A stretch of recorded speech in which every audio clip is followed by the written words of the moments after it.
Hello everyone, welcome to my YouTube channel Bangla Computer Tutorials. তো basic of PowerPoint tutorial series এর এটা কোনো tutorial সিরিজই নয় actually. এর আগে আমরা টেবিল ক্রিয়েশন শিখব। আমি জানি আমি টেবিল ক্রিয়েশনের উপরে অলরেডি দুটো ভিডিও করে রেখেছি, পার্ট 1 আর পার্ট 2 করে। আর ওতে আমি ইন ডেপথ এই টেবিল টুলস এর মধ্যে যে ডিজাইন ট্যাব আর লেআউট ট্যাবের যে যত কমান্ড আছে সব সম্পর্কে আলোচনা করেছি। বাট আজকের এই ভিডিওটা হচ্ছে কি একটা কোয়েশ্চেন পেপার হিসেবে আমি নিয়েছি। সাপোজ যদি তোমরা কোনো প্র্যাকটিক্যাল এক্সাম দিতে যাও, আমি আশা করছি এটা কোনো মানে বেসিকের যে কোশ্চেন আসে তার মধ্যে ধরছে, এটাকে অ্যাডভান্সের দিক থেকে দেখছি না ব্যাপারটাকে। যে বেসিক কোনো কম্পিউটার কোর্সে তুমি যদি প্র্যাকটিক্যাল এক্সামে করতে যাও, তাহলে সেক্ষেত্রে তোমার দেখা গেলো যে এরকম একটা টেবিল দিয়ে দেবে কোশ্চেন পেপারে অবভিয়াসলি, এবং তোমাদের বলবে যে এরকম টেবিল পাওয়ার পয়েন্টে ক্রিয়েট করে দেখো, প্লাস সাথে আরও কিছু কমান্ড দেবে যে তোমার ফন্ট যেন এটা হওয়া চাই, ফন্ট সাইজ যেন সেটা হওয়া চাই, এবং কিছু কালার অ্যাডজাস্টমেন্ট এটা হওয়া চাই। আমি এটাকে সেই হিসাবে দেখছি। তোমরা যদি টেবিল ক্রিয়েশনের পার্ট 1 আর পার্ট 2 দেখে থাকো, তাহলে আমি আশা করি যে তুমি আজকে যেটা আমি দেখাবো সেটা খুব ইজিলি তোমরা এটা করে নিতে পারবে, মানে কিছু নতুন এর মধ্যে পাবে না। বাট তার জন্য আমি লাস্টে দুটো ইউনিক জিনিস, বা ইউনিকও বলবো না, কিছু এক্সট্রা, সেটা আমি তোমাদের এই ভিডিওর মধ্যে অ্যাড করব। তো তার জন্য বলছি যে তুমি এই ভিডিওটা এন্ড অবধি দেখো পুরোটা, তাহলে আমি আশা করি যে তুমি নতুন কিছু শিখতে পারবে। আর যদি তোমরা টেবিল ক্রিয়েশনের পার্ট 1 আর পার্ট 2 নাও দেখে থাকো, তাহলেও তুমি এই ভিডিও থেকে অনেক কিছুই জানতে পেরে যাবে যে একটা টেবিল ক্রিয়েট করতে গেলে কী কী প্রয়োজন হয়, কোন কোন কমান্ড আমরা ম্যাক্সিমাম ইউজ করি, তাহলে সেটাও তুমি এই ভিডিও থেকে শিখে যেতে পারবে। তো ঠিক আছে, তো এই টেবিলটাকে আমি রিক্রিয়েট করছি, এটাকে একটা সাইডে করে দিই প্রথমে।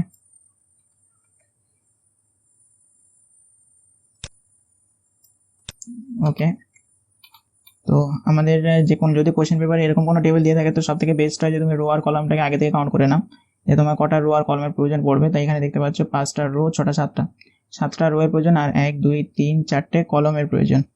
আমি ইচ্ছে করে একটু কলম আর ওটা উল্টোপাল্টা ভাবে নিচ্ছি। আমি এখানে কলম 4টে প্রয়োজন না, 5টা এখানে থাক, আর রো এর প্রয়োজন হচ্ছে 7টা, আমি এখান থেকে নিয়ে নিচ্ছি 5টাই ধরে নাও। তাহলে আমার 5টা রো আর 5টা কলম নেওয়া হয়ে গেছে। তো আমি এটাকে অ্যাডজাস্ট করবো কি করে? এটা জাস্ট আমি ইচ্ছে করে এটা নিলাম যাতে আমি এই কমান্ডটা সম্পর্কে আরেকবার মানে পরিচয় করে দিতে পারি। যদি তুমি টেবিল ক্রিয়েশনের পার্ট 2টা দেখে থাকো, তাহলে তো তুমি অবভিয়াসলি জানবে, তাও আমি বলছি। কটা রো এর প্রয়োজন? 1 2 3 5 আর 6 7টা। এখানে নিয়েছি কটা? 1 2 3 4 5টা নিয়েছি, তো আমার আরও দুটো রো এর প্রয়োজন। তো আমি এখানে ইনসার্ট বিলো বা এবং যে কোনো একটা ক্লিক করে রো দুটো বাড়িয়ে নেবো। এবারে 1টা 2টো 3টে 4টে 5টা 6টা 7টা হয়ে গেছে। কলম প্রয়োজন 1 2 3 4টে প্রয়োজন, নিয়েছি কটা? 1টা 2টো 3টে 4টে 5টা হয়ে গেছে। তাই একটা কলম কমাতে চাই, কিছু না, সেলে ক্লিক করব, আর এখান থেকে ডিলিট সেলে গিয়ে ডিলিট কলমে ক্লিক করব। এখন সব ঠিকঠাক হয়ে গেছে। এবার জাস্ট আমি ডেটাটাকে ফিল করি। ডেটা ফিল করার জন্য 1 হতে পারে আমি টাইপ করতে পারি, আর 2 আমি এখান থেকে ফার্স্ট করার জন্য কপি করে নিচ্ছি। তোমাদের ক্ষেত্রে তোমাদের কপি করে নিতে হবে, কারণ এরকম পেপারটা তার পাওয়ার পয়েন্টে দিয়ে দেবে না, ওরা কোনো কোশ্চেন পেপারে দিয়ে দেবে, তো সেক্ষেত্রে তোমাদের টাইপ করেই নিতে হবে। আমি এখান থেকে টাইম সেভিংয়ের জন্য জাস্ট কপি করে নিচ্ছি। কপির ক্ষেত্রে একটা জিনিস মনে রাখবে, তো তুমি যে সেল থেকে কোনো ডেটাকে কপি করছো এক্স্যাক্টলি যেন সেই সেলের পরেই এটা পেস্ট হয়। আই মিন এখান থেকে দেখো আমি একটা সেল বাদ দিয়ে তারপরে এখান থেকে কপি করেছি নাম্বার 1, তাই তো? তোমাকে এখানে একটা সেল বাদ দিয়ে এখানে নাম্বার 1-এ গিয়ে, মানে এই সেলে গিয়ে তারপরে এটাকে কিবোর্ডে কন্ট্রোল ভি করে দিতে পারো, বা রাইট ক্লিক করে পেস্ট করলেও হতো। এটাকে আমি আরেকভাবে দেখাচ্ছি, দেখো। সাপোজ তুমি এই অর্ণব বিশ্বাস এখান থেকে নিয়ে আমি এতটা ড্র্যাগ করলাম, এটাকে ড্র্যাগ করে এবার রাইট ক্লিক করে কপি করতে পারি, বা কিবোর্ডের কন্ট্রোল সি করে কপি করতে পারো। আমি কন্ট্রোল সি করে কপি করলাম। এবার এখানে দেখো আমি যদি নাম্বার 1-এর পাশে গিয়ে এটাকে পেস্ট করে দিই, কন্ট্রোল ভি করছি, তাহলে সেক্ষেত্রে দেখো নিচের সেলটা গ্যাপ পড়ে গেল। এই জন্য তুমি যেখান থেকে কপি করছো এক্স্যাক্ট সেই পজিশনে এনে মানে নতুন টেবিলে পেস্ট করতে হয়। তো এই জিনিসটা জেনে রাখা ভালো, এটা একটা নতুন জিনিস। তো আমি এখানে 1-এর পাশে নিই, এটাকে কন্ট্রোল ভি করছি, কিবোর্ডের একদম লেফট সাইডে দেবে CTRL কন্ট্রোল আর ভি, পেস্ট করে দিলাম। এবার এটাকে কপি করব, রাইট ক্লিক করে কপি, এখানে পেস্ট করে দিতে পারো, ঠিক আছে। এবার বাকি রইল হচ্ছে হেডিংটা। তো হেডিং পেস্ট করার আগে আমি এটাকে মার্জ করে নেব, সেলগুলোকে সিলেক্ট করলাম, মার্জ সেল করব, এবং এখান থেকে হেডিংটাকে কপি করে কপি, এখানে এনে রাইট ক্লিক করে পেস্ট, যেভাবে করতে পারো। এটা হচ্ছে কালার আলাদা নিচ্ছে, কারণ এটা আমি এই ডিজাইন আলাদা তো দুটো টেবিলের, এই জন্য এই ডিজাইন অনুযায়ী ফন্টের কালার যেটা আসা উচিত সেটাই এখানে নিয়েছে, আর কিছুই না। তো ইউজ ডেস্টিনেশন থিমও করতে পারো, বাকি সোর্স ফরম্যাটিংও করতে পারো। তো সোর্স ফরম্যাটিং রেখে করে দিলাম, যাই হোক আমি ব্যাক স্পেস করবো। এবার এর মধ্যে আমি কিছু চেঞ্জেস করবো যেটা আমাদের নিজেদের ইচ্ছা মতন হবে। আমরা এখান থেকে কোনো ডিজাইনের থিম তো নিয়ে নিতেই পারি, আর আমি আশা করবো মানে বলবো যে সাজেস্ট করবো যে তোমরা যদি এক্সামের ক্ষেত্রে যাও, ওখানে যদি বলে না দেখা থাকে যে কোনটা কি কালার করতে হবে, সেক্ষেত্রে তুমি এখান থেকে প্রিসেট কিছু চুজ করে নিয়ে ছেড়ে দেবে। বেশি ডিজাইনে নিজেদের টাইম ওয়েস্ট না করাই ভালো। বাট আজকে ভিডিওতে আমি কিছু এক্সট্রা দেখাতে চাই, তার জন্য আমি এটাকে করছি। তো আমাদের এই টেবিলের আর প্রয়োজন নেই, এটাকে আমি এটা থাকা আপাতত, আর এটার প্রতি একটু জুম করে দিচ্ছি। এই টেবিলটাকে আমরা নিজেদের মতন করে ডিজাইন করব, ওই কালার নেবো না। তো যাই হোক, তার জন্য এটাকে সিলেক্ট করব, ডিজাইনে যাব, আগে ফুল ব্ল্যাঙ্ক করে দেবো জিনিসটাকে, ব্ল্যাঙ্ক। এখন এর মধ্যে কোনো ডিজাইনই নেই। ওকে, ফার্স্ট দেবো হচ্ছে ফন্টের কিছু চেঞ্জেস করব। তো তার জন্য হোমে গেলাম, সিলেক্ট করেছি ফন্টটাকে, এখান থেকে এরিয়াল ব্ল্যাক ফন্টটা নিচ্ছি, আর এইগুলোকে সিলেক্ট করে এরিয়ালের নর্মাল ফন্ট দিচ্ছি।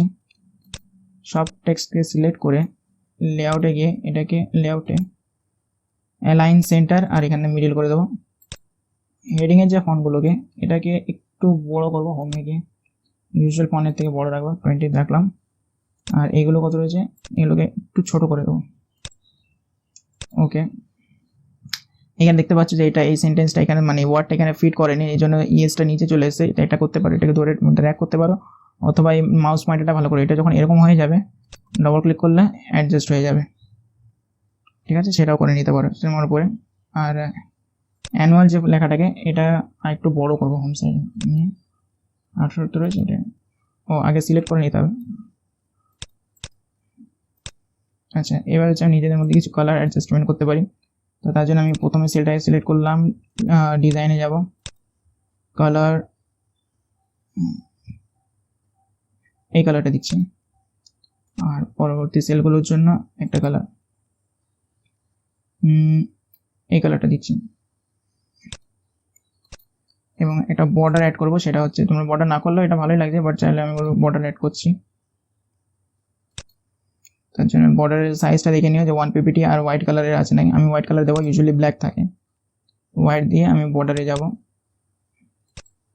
এখান থেকে অল বর্ডার সিলেক্ট করব, টেবিলটাকে আরেকটু বড় করব। এই কর্নারে এলাম, শিফট প্রেস করে ড্র্যাগ করছি, অ্যাসপেক্ট রেশিওটা মেনটেন রেখে এটা বড় হয়ে গেল। এবং এই সেলের ডেটাটাকে একটু বোল্ড করে দিচ্ছি। ফন্ট কিন্তু এরিয়াল নর্মাল নিয়েছি, জাস্ট একটু বোল্ড করে দিয়েছি,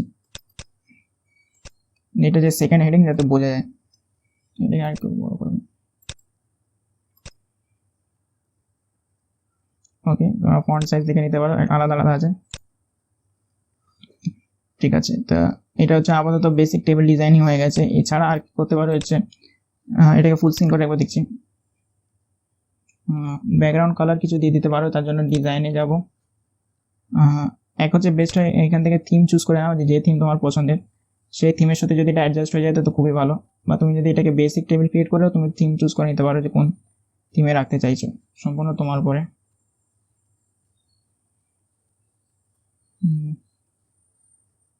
আই থিঙ্ক এটা ভালো লাগছে। এছাড়া এটাও রাখতে পারি, ব্যাকগ্রাউন্ডে সেক্ষেত্রে ব্ল্যাক হয়ে গেছে, আর থিমের সাথে সাথে ফন্টের কালারও দেখো চেঞ্জ হয়ে যাচ্ছে, এই জন্য সেটা তোমার উপরে দেখে নিও। হ্যাঁ, এই থিমটাকে রাখছি আমরা।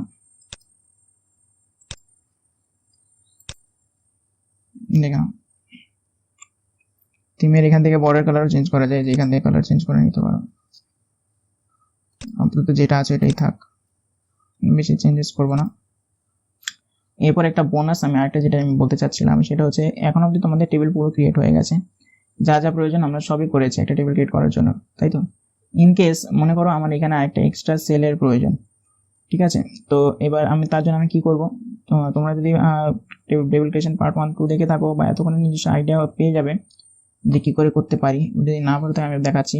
ইন কেস সাপোজ আমি এখানে এটা সাল দিতে চাইছি, ইয়ার 2022, এখানে দিচ্ছি, রাইট সাইডে দিতে পারো। ইউজুয়ালি এটাকে ডাইরেক্ট লিখেই দেওয়া হয় যে অ্যানুয়াল ফাংশন পার্টিসিপেন্টস, বা অ্যানুয়াল 2022 অ্যানুয়াল ফাংশন, এভাবেই লেখাই থাকে। বাট আমি চাইছি যে এটা আলাদা আলাদা একটা সেলে আসুক।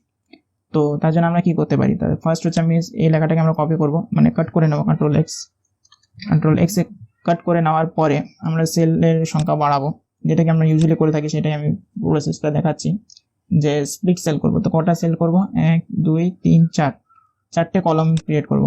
এখানে কলামস নাম্বারে গিয়ে 4 ক্রিয়েট টাইপ করে ওকে করছি, হয়ে গেল। এটা দেখো এর সাথে অ্যাডজাস্ট হয়নি, কোনো ব্যাপার না, এটাকে সিলেক্ট করব, মার্জ করব, আর এটাকে এইখানে ড্র্যাগ করে এর সাথে অ্যাডজাস্ট করে নেব। এইখানে এসে কন্ট্রোল ভি, এটা যেরকম কপি করেছিলাম ওরকম হয়নি, বাট এই জন্য যে কিপ সোর্স ফরম্যাটিং এটা করে দিলে হয়ে যাচ্ছে। তা যেহেতু এটা এখানে ফিট হয়নি তার জন্য এটা করতে পারি, এটাকে ড্র্যাগ করবো আমরা এবং এখানে থেকে এটাকে অ্যাডজাস্ট করে নেব। সো আমরা এখানে সেলটা পেয়ে গেলাম। এখানে এবার আমরা চাইলে আমাদের ইয়ারটা লিখতে পারি, যে ইয়ার আমি দিতে চাইছি, ইয়ার স্পেস 2022। এখানে সেলে ফিট হয়নি বলে এটা নিচে লাইনে চলে এসেছে, ঠিক আছে। তো এইভাবে আমরা একটা নতুন সেল ক্রিয়েট করতেই পারি, বাট আমি যেটা বলতে চাইছি সেটা এটা নয়। আমি চাইছি যে এটাকে আমি ব্যাক স্পেস করবো, ব্যাক স্পেস না, কন্ট্রোল সেট করবো,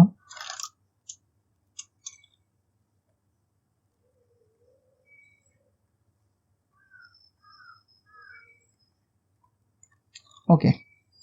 তো এরকমই তো ছিল মেন স্টার্টিংয়ে। এবার আমি বলেছিলাম যে এখানে আমি একটা সেল ক্রিয়েট করতে চাইছি, তো ওই স্টেপটা করার জন্য আমাদের কতগুলো স্টেপ করতে হয়েছে। এটাকে কাট করে প্রথমে তো 4টে সেল ক্রিয়েট করতে হয়েছে, তারপর আবার মার্জ করতে হয়েছে, তারপরে কি হয়েছে, তাই তো।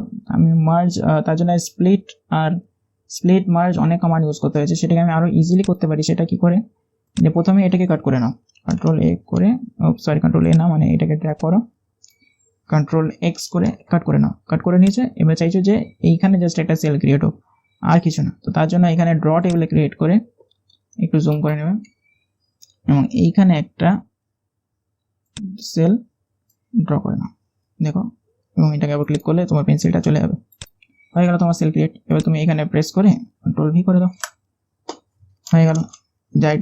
যেটা করার জন্য তোমাদের কি করতে হয়েছিল, কাট করে প্রথমে সেলটাকে স্প্লিট করে তারপরে মার্জ করে আবার পেস্ট করতে হয়েছিল, সেটাকে জাস্ট কাট করে এই পেন টুল দিয়ে, এই যে ড্র টেবিল দিয়ে একটা ইউজই করে ফেলে। যখন আমি টেবিল ক্রিয়েশনের পার্ট 1 করেছিলাম তখন বলেছিলাম যে এটা তেমন একটা ইউজেস নেই। এটা ঠিক, এটা ইউজেস খুবই কম। এটা যদি আমি আগে থেকে জেনে থাকতাম যে আমার এখানে একটা ডেটা দিতে হবে, তাহলে আমি এটা আগে থেকেই মার্জ করে নিতাম, পুরোটা মার্জ করতামই না। বাট ইন কেস যদি তোমাদের এটা লাস্ট মোমেন্টে এডিট করতে হয়, সেক্ষেত্রে এই ড্র টেবিলটা খুব হেল্প করে আর ফাস্ট কাজ করতে সাহায্য করে। আমি এখন এখানে ইয়ার 2022 লিখতেই পারি, স্পেস দিয়ে 2022। এবার আরেকটা নতুন জিনিস সেটা আমি বলতে চাইছি, সেটা হচ্ছে কি, ডিজাইনে গিয়ে যাব, এই যে বর্ডারে যাব, সেটা হচ্ছে ডায়াগনাল বর্ডার।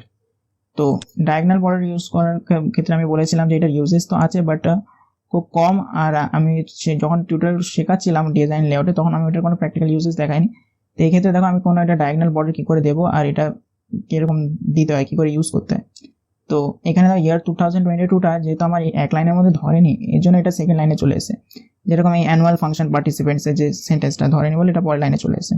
আমি সেটা করবো না, এটাকে ব্যাক স্পেস করবো প্রথমে এবং এখানে একটা এন্টার মারবো, এন্টার ক্রিয়েট করবো, মানে প্রেস করবো ইয়ার আর 2022 মাঝখানে এন্টারের মাধ্যমে এটাকে নেক্সট লাইনে নিলাম।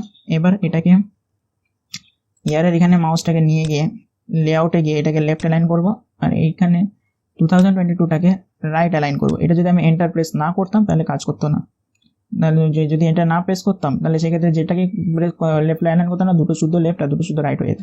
যেরকম এটার ক্ষেত্রে আমি এক্সাম্পল দেখাচ্ছি, এটাতে তো কোনো এন্টার মারিনি, জাস্ট এখানে সেন্টেন্সটা ধরেনি বলে নিচে লাইনে পার্টিসিপেন্ট চলে এসেছে। এবার আমি এটাকে যদি আমি এর আগে এখানে এনে যদি লেফট অ্যালাইন করি, দেখো পুরো টেক্সট শুদ্ধই এটা লেফট অ্যালাইন হয়ে যাচ্ছে। তো সেটাকে এড়ানোর জন্য আমি এখানে একটা এন্টার প্রেস করে নিয়েছিলাম, কন্ট্রোল সেট করছি। এবার দুটো আলাদা আলাদা হয়ে গেল। এবার এই সিলেক্ট করে লেআউটে যাব, বর্ডারে গিয়ে এই যে ডায়াগনাল বর্ডারটা প্রেস করব, দেখতে পাচ্ছ বর্ডার এসে গেছে। এটা ফিট হয় না, এই জন্য তুমি এটাকে ড্র্যাগ করে, অনেক সময় সিলেকশনটা বিরাট প্রবলেম ক্রিয়েট করে, এটাকে আর একটু ড্র্যাগ করে বড় করে নিলে জিনিসটা সুন্দর করে অ্যাডজাস্ট হয়ে যাবে। এটাকে আমি লেআউটে গিয়ে মিডল করে দিচ্ছি আশা করছি। এবং এই ফুল টেবিলটাকে সিলেক্ট করব, লেআউটের মধ্যে অ্যালাইনমেন্টের সেন্টার, অ্যালাইনমেন্টে গিয়ে মিডল করে দেবো। আর টেক্সট কালারটাকে ফুল টেবিলটাকে সিলেক্ট করে হোমে গিয়ে টেক্সট কালারটাকে একটু হালকা করে দেবো, ফুল ব্ল্যাক না রেখে এই যে এখানে ওভার করে দেখাচ্ছে লাইট 15% ব্ল্যাক এই ব্ল্যাকটাকে সিলেক্ট করবো। এবার এটাকে ফুল স্ক্রিন করে দেখাচ্ছি। সো আমাদের টেবিল ক্রিয়েট হয়ে গেল। এখানে আমি এখানে এই ভিডিওর প্লাস পয়েন্ট আমি এটাই বলবো যে এই ডায়াগোনাল বর্ডার ইউজ করাটা আর তোমার এই ড্র টেবিলের শর্টকাট মানে ইউজফুলটা, যে এটা কতটা হেল্প করতে পারে ড্র টেবিল। এছাড়া আমি যাই করেছি এগুলো তোমরা যদি আমার টেবিল ক্রিয়েশন পার্ট 1 আর পার্ট 2 দেখে থাকতে তাহলে তোমরা নিজের থেকেও করতে পারতে। তো আশা করি তোমাদের এই ভিডিওটা ভালো লেগেছে। তো যদি ভালো লাগে তাহলে লাইক করে দিও, আর আমার পরবর্তী টিউটোরিয়ালগুলো দেখতে থেকো। আর basic of PowerPoint tutorial সিরিজের ফুল সিরিজ চলছে। তো ইন্ট্রোডাকশন থেকে শুরু করে প্রথম দিকে ভিডিওগুলো অতটা বেটার হয়নি, আমি নিজের ভিডিওর ব্যাপারে নিজেই বলে যাচ্ছি, বাট তাও তোমরা দেখতে থাকো। আর আমি আশা করছি আস্তে আস্তে ভিডিওগুলো একটু ইমপ্রুভ করতে বা বেটার ক্রিয়েট করতে। তো আজকের মতন এইটুকুই। Thanks for watching, bye bye.